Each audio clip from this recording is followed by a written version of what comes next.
pour mieux connaître les candidats qui se présentent près de chez vous, pour voir leur visage et écouter leur programme. Voici 3 minutes pour convaincre sur Grand Lille TV, spéciale élection départementale. Nous avons sur le plateau Mansour Nechaf et Nathalie Wilmé. Merci d'être avec nous. Vous êtes tous les deux représentants du collectif citoyen Front de résistance populaire de gauche. Vous avez, avec les téléspectateurs, 3 minutes pour convaincre. Bonjour. Bonjour. Donc, ce collectif est né à Tourcoing à l'occasion des élections municipales de 2014 à l'initiative de citoyens qui étaient très en colère et très motivés avec une envie forte de participer à la vie municipale à l'époque.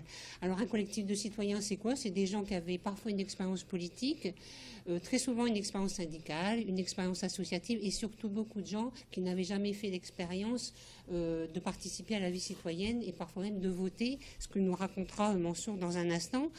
Alors on a eu un succès pas mal, on a quand même fait 4%, 1107 voix à peu près à ces élections.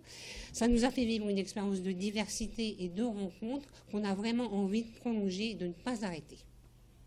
Bonjour, on est Nechaf Mansour, voilà, 37 ans, tourquenois, 33 ans depuis à Tourcoing.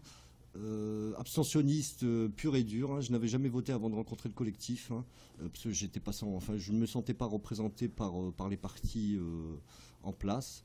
Donc dans ce collectif, on m'a permis justement d'exprimer mes idées, on m'a accepté avec ma diversité, avec mes défauts et mes qualités. On m'a permis justement de porter nos couleurs, chose impossible dans des partis traditionnels.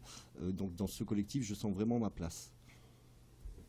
Alors notre programme, en fait, il s'appuie beaucoup sur le quotidien, ce qu'on vit en proximité avec tous les gens, à la fois par nos métiers, à la fois par les lieux de vie où nous sommes.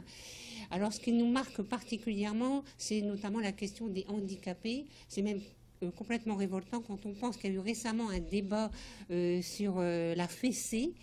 Et quand on voit cette sorte de violence qui est faite aux enfants porteurs de handicap, qui aujourd'hui, malgré des affectations et des notifications diverses d'aide, ne voient rien venir. Ils sont là aux portes de nos vies, de nos sociétés. Et voilà, c'est extrêmement violent de voir ça. Et je pense que là, avec la MDPH et sur des élections comme celle-là, il y a des choses à dire et à faire. Je pense aussi à tous ces travailleurs reconnus parfois handicapés et qui ont en plus, on va dire ça, la malchance d'être sur des métiers précaires comme des contrats aidés. Et quand on voit à quel point la société profite de ce système, c'est-à-dire que des contrats aidés, des personnes reconnues travailleurs handicapés, elles ont la chance de pouvoir rester en contrat aidé plus longtemps. Est-ce vraiment une chance ?